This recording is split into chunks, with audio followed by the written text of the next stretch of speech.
This is a great topic that we're going to cover in essentially the first half of the show today, and it's all about survival and prepping for survival. We got a couple of survival preppers here, and with No Joke Survival, and their website is nojokesurvival.com. We have James Blackburn and Jason Hill with us today, and you guys are going to be hosting your own show right here on this channel. Yeah, sure, we're very fortunate. No Joke Survival.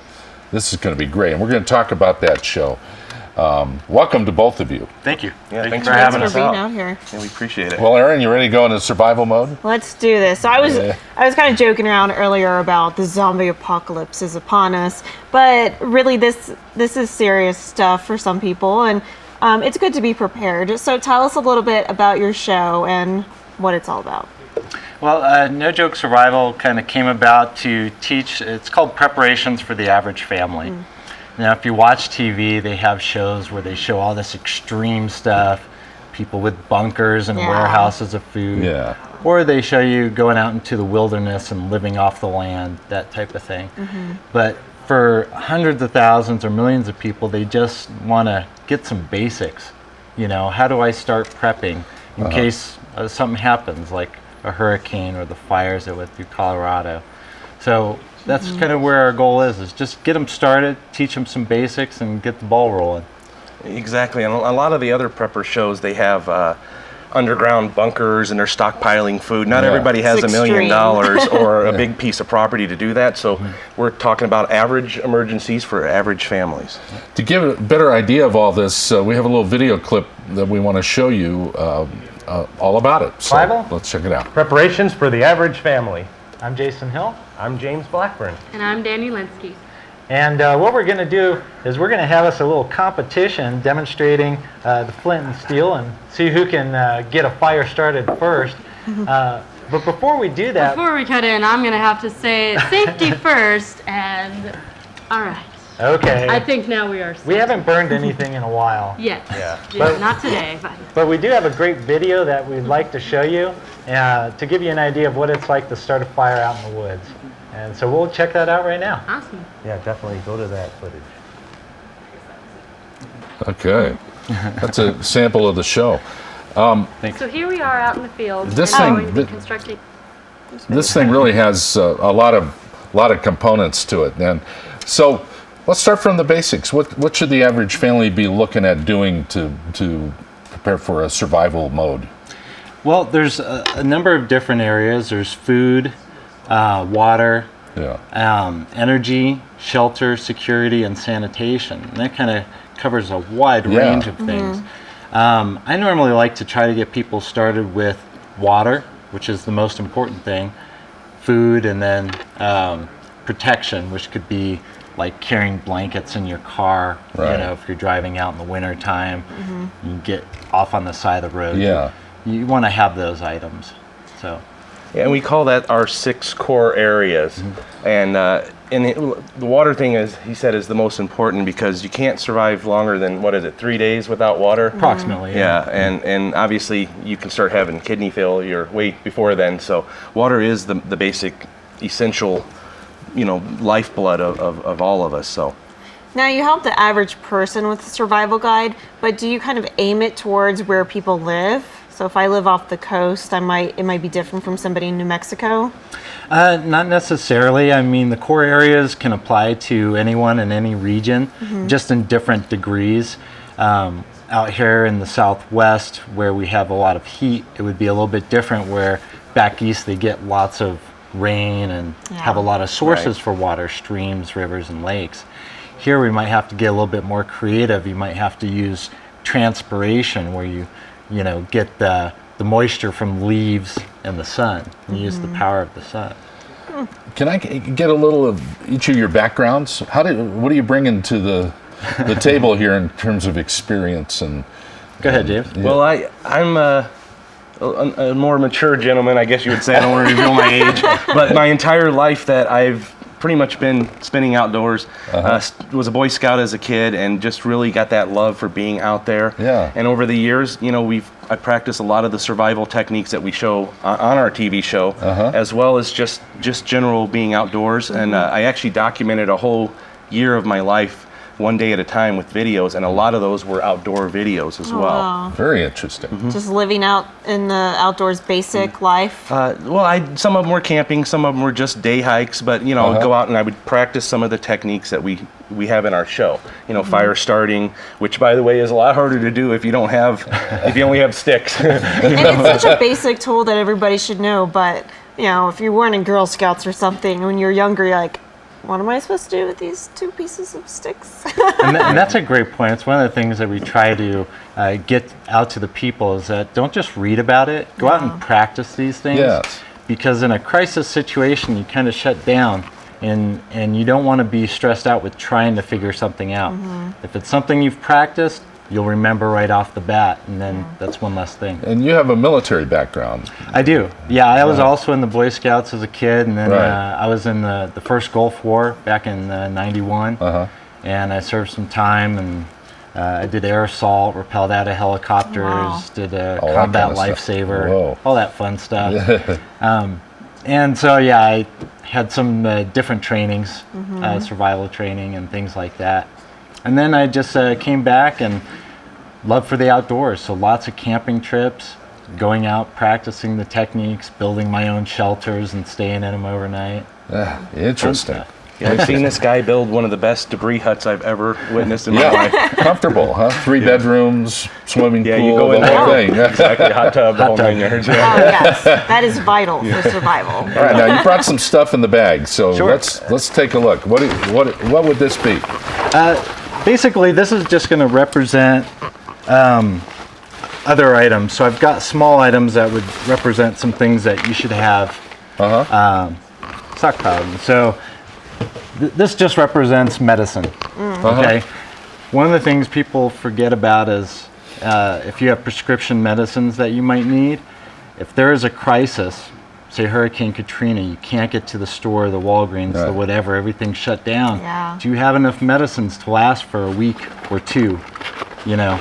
Yeah. And so it's good to be prepared. Yeah. So here I've got some solar panels. And Interesting. what's nice about that is I can charge a ham radio, which gives me communications, my cell phone, my tablet. It'll recharge batteries, so if I have a flashlight, then I can do all that just off the power of the sun. Wow. These are good to have. This is a wind-up radio. Yeah, Oh, you just pull it out and. crank radio. Yep. So Great that you idea. can get weather updates. But if there's a zombie apocalypse, all the radios will be out. Well, the zombies are coming down Main Street. Okay. I have one at home with the radio and it has a flashlight built in. Oh, so, that's perfect. that's a neat. few of them have a variety of different things. What's that, Jason? No, but yeah. That's clothing. One thing that a lot of people forget about is having the correct layering. Yes. Because if you don't maintain your body temperature, hypothermia or heat stroke will set in long before that 3 days of running out of water. Let's cut to the chase. If there's a survival issue, you're going to be outside, right? Most Typically. likely, yeah. Or you're going to be stuck in your home with no way to go out No and get other heat, supplies. no nothing. Yes. Yeah. So it's either, that's an interesting scenario. Yeah, and you never know the difference between civilization and basically barbarianism is a few days. People don't really think about it in that aspect, but even out here in New Mexico a few years ago, we had an epic snowstorm and we didn't get trucks coming in for 4 Right. days. Right. I saw grocery stores empty out in that Empty, amount of time. yeah. So you can imagine if it prolonged, like the last Hurricane Sandy on the East Coast shut down people's electricity for 5 And weeks. human nature being what it is, there's a panic that sets in. Yes. Food run, Yep. that kind of thing. And then Exactly. there's also a crime element with people that will loot yeah. and steal because they weren't prepared. Right. Well, New And- Orleans. I mean, Correct. that was like. Yeah. It's a very good example. It's all Yep. played out before. And the thing is that you can never anticipate when these things are going to happen. In Colorado, they had some forest fires that Yeah. swept through so quickly. If someone came to your house right now and said, leave, you don't have time to gather Right. up stuff. There were some people trapped in their homes from the flooding just Correct. a month or so ago up there, and they were in there for a week or so. Yeah. Yep. And Yeah. if they were prepped, then they would have been okay. Had Yeah. they didn't have backup emergency supplies, it could turn into a really negative situation really quick. We have Jason Hill staying here at the set with us, and we want to introduce you to Danny Lesky, who are a co-host of No Joke Survival. We'll talk about that a little bit. Danny, welcome. Thank you. It's definitely great to be here. Thank you. Well, let's find out a little bit about the show and when you're going to be on and how you guys got together to do this. Let's answer that first. How did Gotcha. you Well- all come together? Oh, well, a few years ago, I started a meetup group for survival here locally, and that grew to over 400 members. And someone approached me and said, "Hey, let's do a TV show. Let's get information out to the people." And that's what I was all about. I don't charge. I just like to help people. So I said, Yeah. "Yeah, that's great." And then in doing it, I thought, I'm not entertaining enough. I gotta bring my buddy James, because he's fun. Yeah. And so then we brought James on, and I was like, we're gonna get in trouble if we don't bring on someone else. And so that's where Danny came in. And the rest is history. And you have like a performance background, so you bring a different little twist to it. I do. I knew James from previous productions, little film bits, whatnot, but I've always kind of been a little kooky, I think a little theatrical, as it were.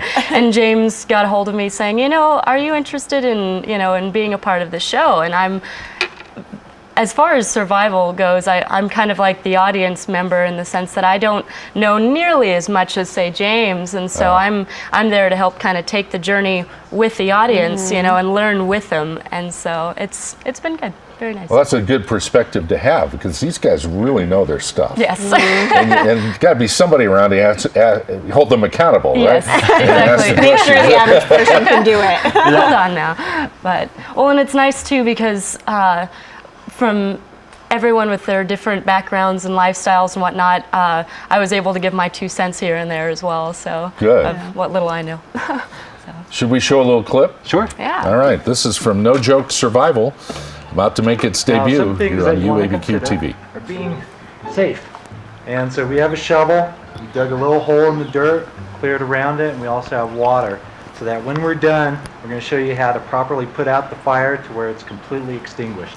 And so the first thing that you want to do when considering a fire and keeping it safe is your location. So what you'll want to do is you'll want to try and find a level ground, and if there's any kind of debris, which there will be, you'll need to clear it out, kind of make sure that you have no kind of grass, nothing dead around, or anything that could catch on fire. So to get started, we need to collect our fuel.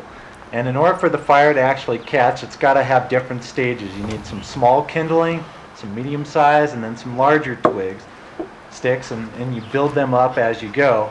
And so if you guys want to start collecting up some materials, I'll start building a little bird's nest to catch our spark. Yeah, I see a lot of really good stuff really close by. All right. Send them out to find the wood. So is this like a lot of the show is actually out there in the field practicing these things? Or?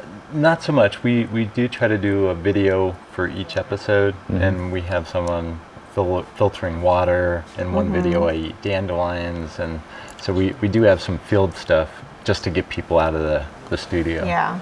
Is this something you can go out and practice?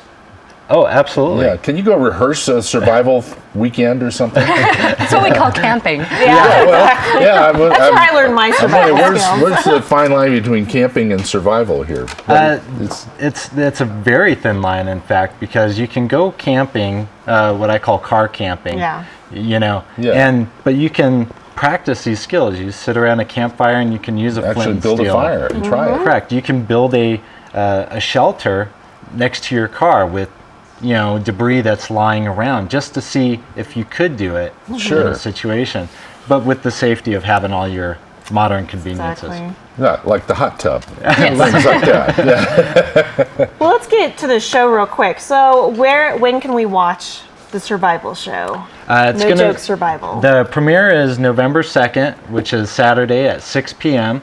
It's going to air every week at that same time slot on channel 27, which is UABQ. It's also going to be streaming online on the same channel.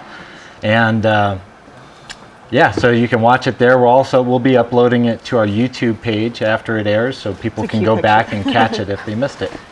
I think it's just fascinating, and we've just scratched the surface on this. And there's so much more I want to know and to find out from you guys. I hope you'll come back because we're all kind of colleagues now. Yeah. This is wonderful to meet both of you. Danny, thank you. Thank you. Jason, appreciate it.